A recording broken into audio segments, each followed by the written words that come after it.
And with that, we move on to yet another of our correspondents, talking about Niyi Omoniyi, who is live in Imo State. Hello, Niyi, can you hear me? Yes, I can hear you. Thank you for having me. Good afternoon. Thank you so much for joining us. So please, Niyi, can you tell us about the level of preparedness in Imo State at the moment?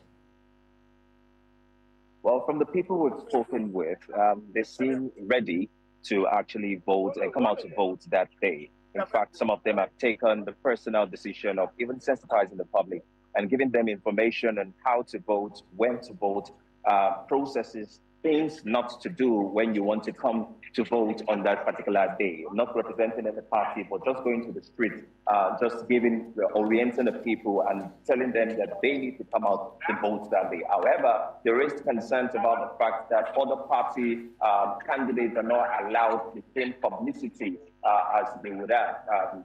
Taking, for example, the billboards around the state, sensitization that other party members, aside the ruling, the incumbent, which is the APC, has not been allowed to actually move around and sensitize the public.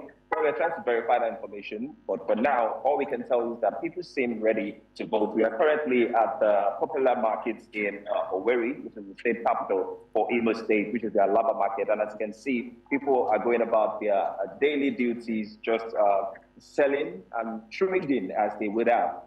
We know that earlier on Tuesday, where there might be a little bit of tension, was that there was a meeting between the National Commissioner for INEC and also the Labour Party, the PDP, and the APC. But it didn't really end well because there were arguments on the floor then when it was alleged that the National Commissioner told journalists to actually switch off their cameras for them to have proper discussion, which didn't go down well with the Labour Party and the People's Democratic Party. And after a while, it turned into a rancor. And they couldn't resolve it, but after some deliberation, the Labour Party and the PDP didn't really seem convinced that the electoral umpire in this election would actually do justice and would be fair. And they called for the redeployment of the National Commissioner.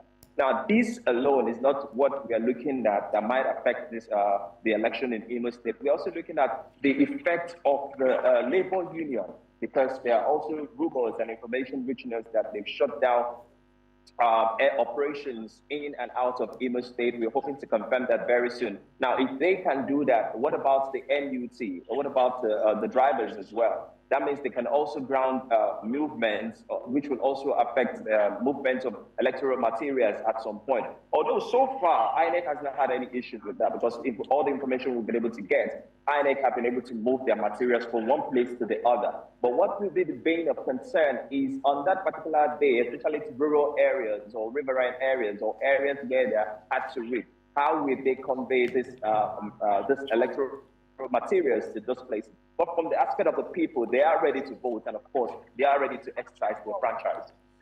All right, Niyi Omoniyi, thank you so much for that update. It's actually a relief to know that despite all the challenges being faced in Imo State, the people are eager, the electorates are eager to vote their leader. Thank you so much. We'll link up with you later in our subsequent bulletins for more update. Thank you.